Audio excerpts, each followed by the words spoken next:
APC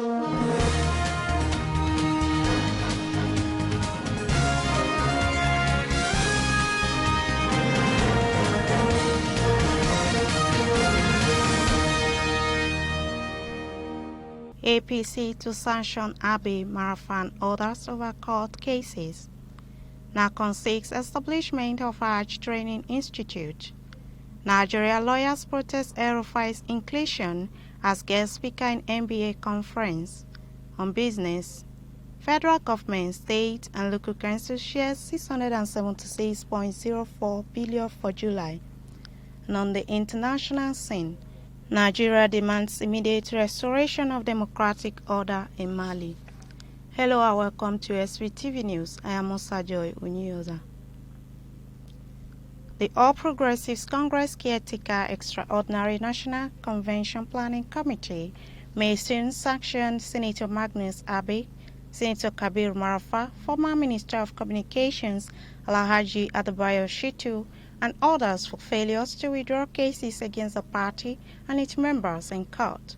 The members had dragged the party and its members to court in their respective states over the Congress's conduct in 2018.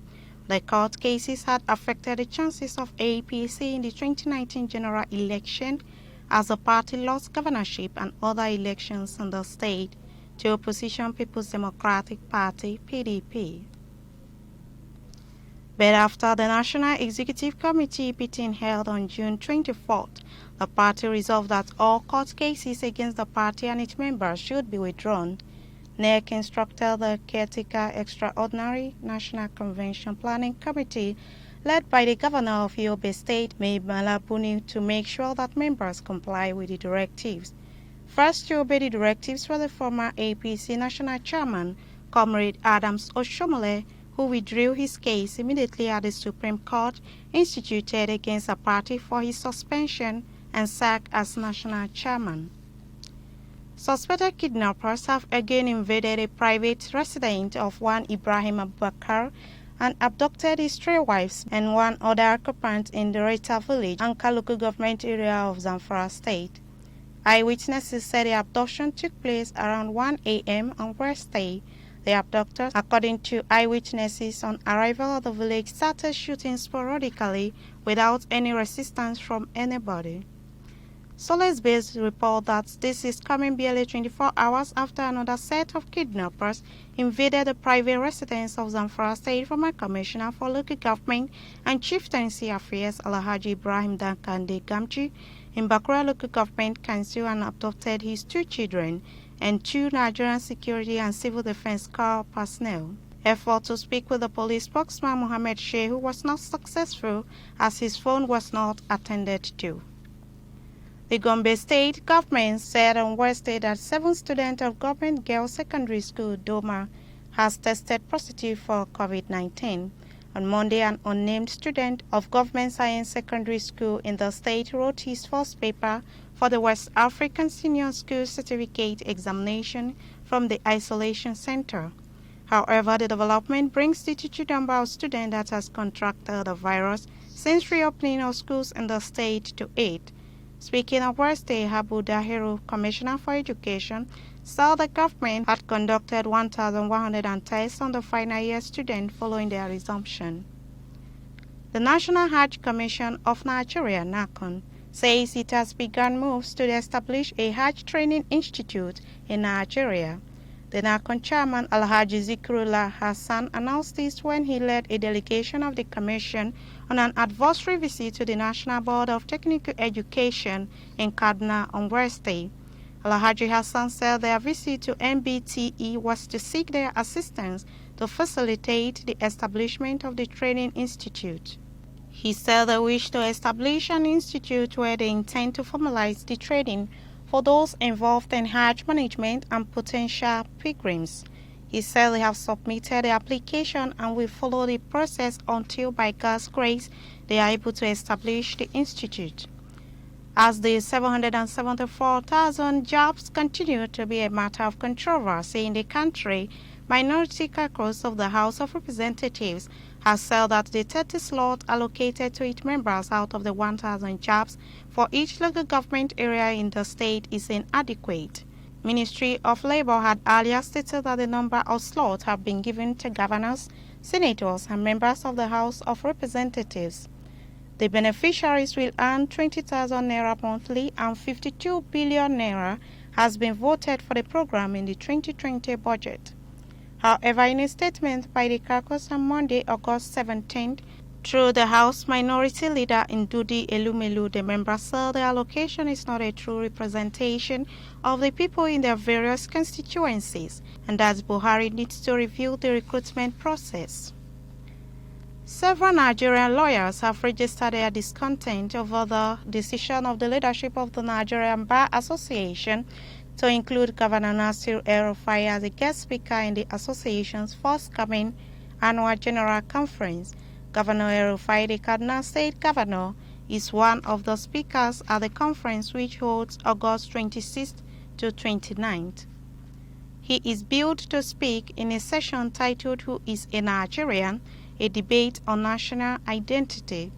Others billed to speak at the session include Nelson Wike, the governor of Rivers State, Peter Obi, the former governor of Anambra State, and vice president candidate of the People's Democratic Party at the 2019 election, Tunde Bakare, a cleric and chairman African Advisory Committee of the Royal Commonwealth Society, Obi Ezekwesili, an activist and former federal minister, and Salamatu Suleiman, the immediate past ECOWAS Commissioner for Political Affairs, Peace and Security.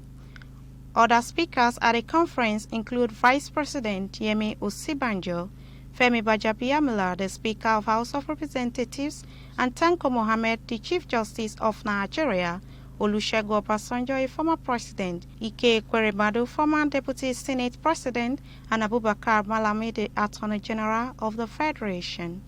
The 60th NBA Annual General Conference, its first ever virtual event, is themed Step Forward. Abdurrahman Bashir, a Nigerian oil mogul, has been sentenced to 10-month imprisonment in the United Kingdom for breaching multiple orders of the court in a pending suit filed by Sahara Energy Resources Limited. Mr. Justice Butcher of England and Wales High Court had in February ruled that the Chief Executive Officer of Rahmaniya Oil and Gas Limited be jailed. Premium Times quoted the judge saying that the basis of the sentence was that Mr. Bashir had committed continuing breaches of the order of Mr. Justice Robin Knowles of 1st August 2019 and of the order of Mr. Justice Bryan of 6th September 2019. Rahmaniya Oil and Gas Limited have been ordered to comply with the request for the release of 6,400.69 metric tons of gas oil to Sahara Energy Resources Limited and its agents from Rahmaniya Gas and Oil Limited. The two firms had signed the agreement in July 2018, but first entered into a collateral management agreement containing a London arbitration clause in the same month. The number of people in Nigeria infected with the coronavirus exceeded 50,000 on Wednesday, the country's health authority said, with 593 cases reported in the last 24 hours. Wednesday's tally, which will be the first time Nigeria is reporting over 500 cases in about a month, brings the total number of infections in the country to 50,488. A total of 37,304 infected persons have recovered and have been discharged after treatment in the country's 36 state and federal capital territory, Abuja. 4 deaths were recorded from the virus in the past 24 hours, pushing the total number of confirmed deaths from the virus to 985. This was disclosed by the NDC, the agency heading Nigeria's national response to the COVID-19 outbreak, the deadly pneumonia-like disease that has spread to over 200 countries, infecting more than 22 million people. President Muhammadu Buhari is presiding over the 11th Virtual Federal Executive Council meeting at the State House, Abuja. Present physically at the meeting are Vice President Yemi Osibanjo, Secretary to the Government of the Federation, Boss Mustafa, Chief of Staff to the President Ibrahim Gambari, Minister of Health Osagi Ehanire. Others are Minister of Information and Culture Lai Mohammed, Minister of Finance, Budget and National Planning, Zainab Ahmed, Minister of State for Health, Olorunbe Mamora, Minister of Mines and Steel Development, Olamileka Nadebite, Minister of Environment, Mohammed Mahmoud, and Minister of Justice and Attorney General of the Federation, Abubakar Malami. Other ministers that are participating in the weekly cabinet meeting from their various offices in Abuja. The Nigerian High Commission in Ottawa, Canada, has gone an indefinite suspension of its activities following an assault on its staff. In a statement on its website, the Commission announced that a special intervention arrangement for emergency cases on discretionary basis has been suspended. It was learned that the Commission had devised a system whereby citizens with emergency cases were strictly attended to by appointments that allowed. It stated some citizens choose to abuse the system by showing up without any appointment. It said the situation came to a head on August 14th when a group showed up at the High Commission and refused to allow embassy staff members to attend to those who had appointment. Right, viewers, we're going to short commercial break, and when we come back, Standard Voice Television News continues.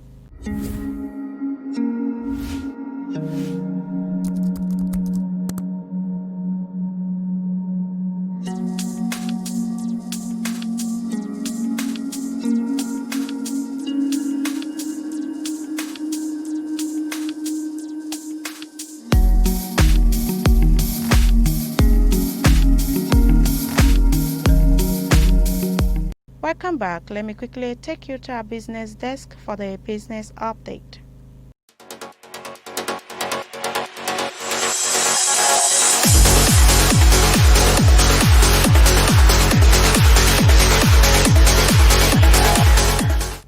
Welcome to Standard Voice Business Update.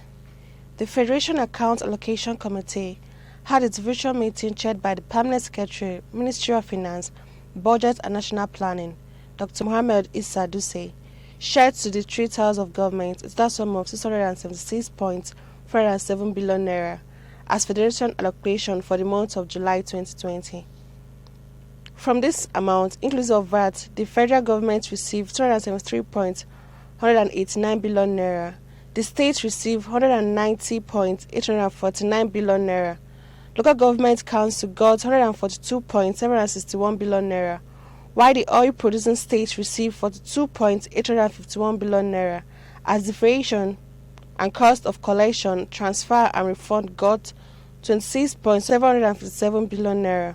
The communique issued by the Federal Account Allocation Committee at the end of the meeting indicated that the gross revenue available from the value-added tax for July 2020 was 132.619 billion against 128.619 billion naira distributed in the preceding month of June 2020, resulting in an increase of 3.793 billion naira. Federal government got 18.500 billion naira. The state received 61.668 billion naira. Local government council got 43.168 billion naira, while cost of collection, transfer and refund got 9.283 billion naira. The distributed revenue of 548.788 billion naira received for the month was higher than the 524.526 billion naira received for the previous month by 19.226 billion naira, which the federal government received 254.288 billion naira. State got 129.181 billion naira. Local government council got 99.593 billion naira. Division 13% mineral revenue got 42.851 billion naira, and cost of collection, transfer and refund got 17.474 billion naira. The communique also revealed that oil and gas royalty, petroleum profit tax and value-added tax increased, while companies' income tax, import and excise duty recorded decreases. Still on business, barely 24 hours, Nigerian naira was forced to a downward trajectory. It bounced back, closing at 147 naira to a dollar at the parallel market in Lagos. The pound sterling and the euro traded at 608 naira and 550 naira, respectively. The naira, however, weakened at the investor windows, losing 1 point to close at 386 naira to a dollar.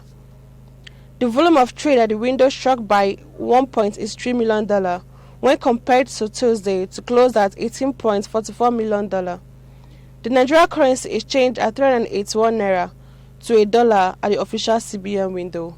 And that is all on business updates. I'm Agua.